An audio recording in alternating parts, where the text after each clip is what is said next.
Whew. Hey there. We all know the environmental and ethical reasons for following a plant-based diet, but what happens inside our bodies as we swap out animal proteins for more plant-based ones? I'm Adam KRUGER, and you may know me as the PlantX Vegalier, but I'm also a lifelong athlete. Join me as I speak with different members of the medical advisory board here at PlantX to figure out exactly what goes on inside your body as you follow a more plant-based diet. Welcome to Medically Speaking.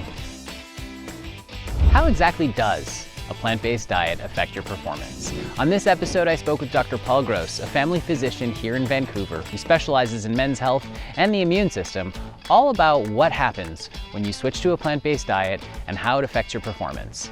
Take a look. My name is Paul Gross. I'm a Vancouver-based family physician. I do all kinds of general practice, but focus my practice mainly in men's health and HIV. Once more, I have Dr. Paul Gross with me. He is amazing, and thank you so much for taking the time to be here with us, Paul. Of course. Thanks, Adam.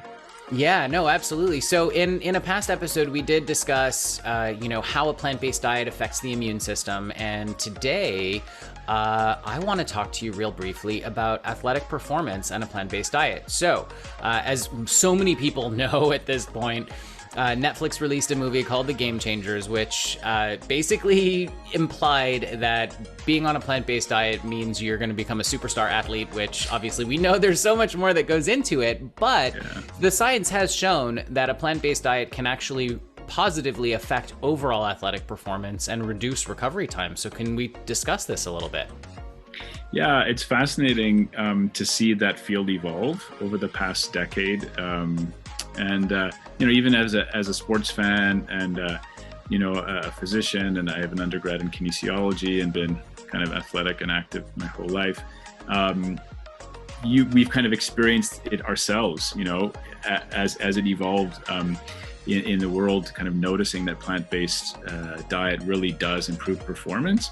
And again, as we talked about in the last episode, removing the negatives, right? That plant-based diet does bring a lot of positives, but in the presence of like trying to eat, a healthy nutritional kind of load of fruits and vegetables and plant sources, you're adding on, a huge steak 3 times a week, or lots of animal protein, or alcohol, or not sleeping well, that kind of stress-based impact on your overall health, that it's all come together.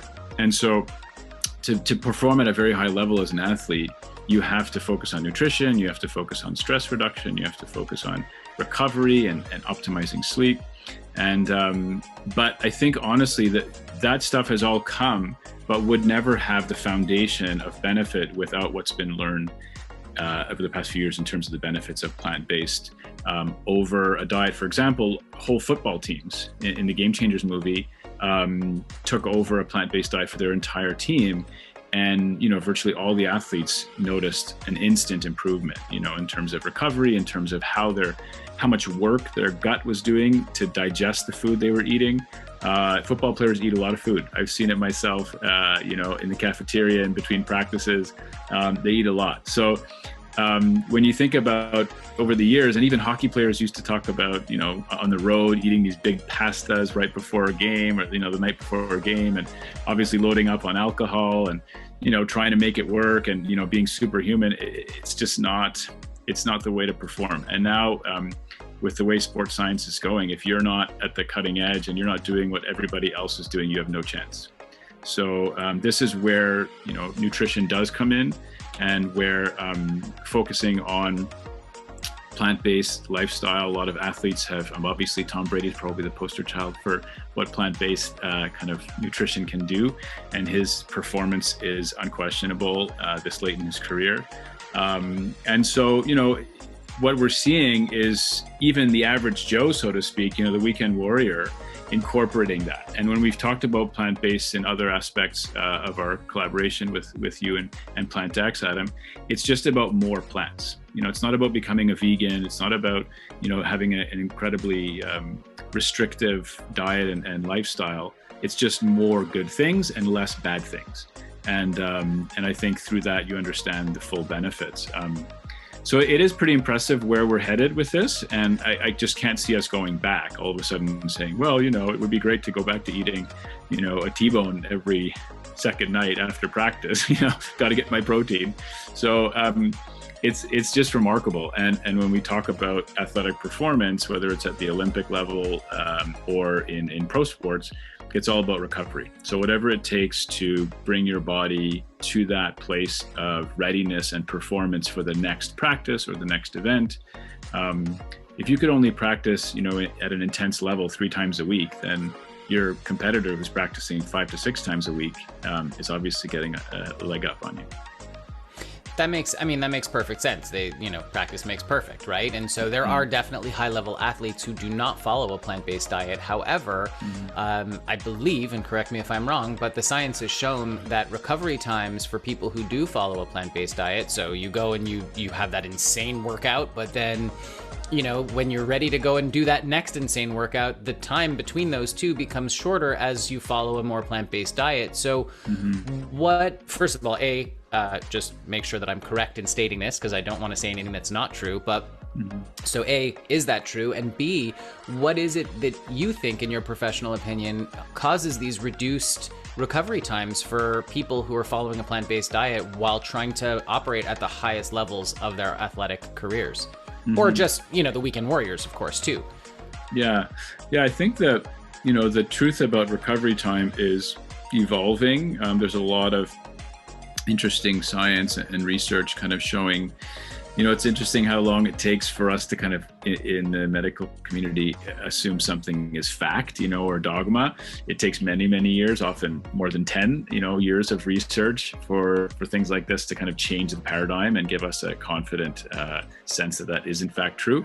And so we're still somewhere in that, transition or in that journey to understand what it's really about. But yeah, lots of studies in the sport nutrition world about reduced recovery. And I think a lot of what it has to do with is asking your body to do less work when it's metabolizing the food you eat. And, for example, I remember hearing these amazing stories of Michael Phelps, dropping like 10,000 calories in a day or 8,000 calories, and he's a remarkable athlete, like in the history of humanity, probably top 10 athlete of all time, and so we can't compare ourselves to Michael Phelps, but we can understand that for the average athlete and for some performing at a very high level, that I'm not sure that the calories alone are enough, that we have to understand what we're doing to fuel our body. And then oftentimes when you train, you get really hungry after, and you're kind of stuck wondering, how do you fill that hunger void? And you end up making some impulsive decisions, and eating stuff that you pay the price for. So we're talking about simple carbs. We're talking about, easy to eat food, usually, heavily packaged and processed. The top athletes really have a huge team usually around them, and nutritional experts giving them the best advice, and even people making their own meals for them, which most of us don't have that luxury. So, but yeah, we're talking about really how plants reduce inflammation, how plants kind of allow for a full nutritional, value with less kind of effort for the body, with less kind of after impact. Of course, most plant-based sources will cause very minimal insulin spikes, which is, also a very important thing in terms of recovery, and not causing kind of this yo-yo effect throughout the day of insulin. And you're getting, oftentimes a complete source. So for example, if you're eating animal protein, you're just getting protein. And if you're eating plants, you're getting protein, you're getting some complex carbs, you're getting, of course, tons of vitamins, and you're giving your body a bunch of different benefits there that they can pull from, and not just focus so much on digesting fat and protein after a workout or before a workout. So a lot of it has to do with how kind of less complex, less work it is for the body to digest food, and that when your body's recovering from exercise, it's doing a ton of work just on its own to recover, in terms of clearing out, drinking lots of fluids, resting, stretching, all those aspects of recovery that are important, and of course sleep. And so if you just give yourself a leg up by reducing the work it takes to metabolize the energy and nutrients you're putting in your body, that's, I think, where this comes from. That's really interesting. I mean, I guess to simplify that, you're basically saying that, when you consume animal products, it just takes more effort for the body to break it down, and you can get the same, if not better, nutrients by going from a plant-based source, which then causes your body to not have to work so hard, which gives it the ability to put that effort into the recuperation of the muscles and any energy systems in the body that need recovery. Yeah, absolutely. And I think, another episode maybe would be to bring in a sport nutrition, expert to talk about, does supplementation really need to happen? Because for some people, I think they feel plant-based isn't enough, and like, where do you get all the other sources? And most elite athletes are supplementing, with some, again, totally can be plant-based sources of protein or BCAAs. And so that would be interesting, because I think it depends how hard you're pushing your body and how much you need to fuel that. I love that. Just post in the comments below if you guys would like to see us bring on a sports nutrition therapist, doctor, etc., to come and discuss this, because I personally would love to talk to someone about that. That would be amazing. I do want to ask one quick follow-up question, because I think there's a misconception that people think we need so much protein, but I don't believe that's it's a fallacy, right? I mean, we can't, obviously, I know that protein is it puts a lot of strain on the kidneys. The more you eat protein, the more you're working your kidneys too. So with respect to the quality of calories we're taking in, can you kind of speak to that a little bit with respect to, I keep saying with respect to, but I mean, with respect to your kidneys and with respect to, obviously taxing certain systems, what's the biggest danger in consuming too much protein, especially if you're leaning towards the animal side of protein? I think for sure you're bringing up probably the number one item is kidneys. And I have had a few patients run into trouble with that, training really hard, taking creatine, animal protein, supplements, and then you can see that, their kidneys are strained on the blood tests and urine tests. And then, interestingly enough, what Game Changers talked about and what some of the research has been pointing to is this kind of evolutionary approach or perspective on diet. So what did our, thousands of years ago, what did our ancestors eat? And a lot of it was hunter-gatherer, a lot of it was eat when you can, a lot of it, of course, was seasonal. And there's just a great amount of approach to, and it would be actually super interesting to have someone talk about the benefits or drawbacks of paleo versus plant-based, right? And where does that science kind of point to? Because I think in general, most people who are focusing on plant-based will say that it's less work. They can get their protein in a kind of environmentally ethical way, and still meet their nutritional requirements for their body. And a lot of the time, I think what ends up happening if you're not focused on plant-based is you end up eating a lot of simple carbs in this Western society. And that's literally poison for the body.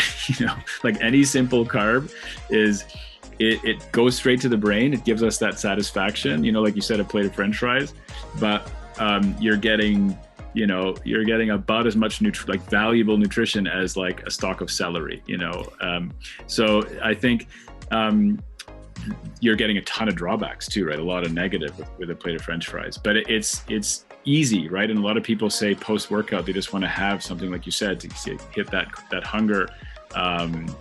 And what you're getting then is the insulin yo-yo or the insulin roller coaster. And you're paying a price for that in terms of inflammation, in terms of work the body's doing.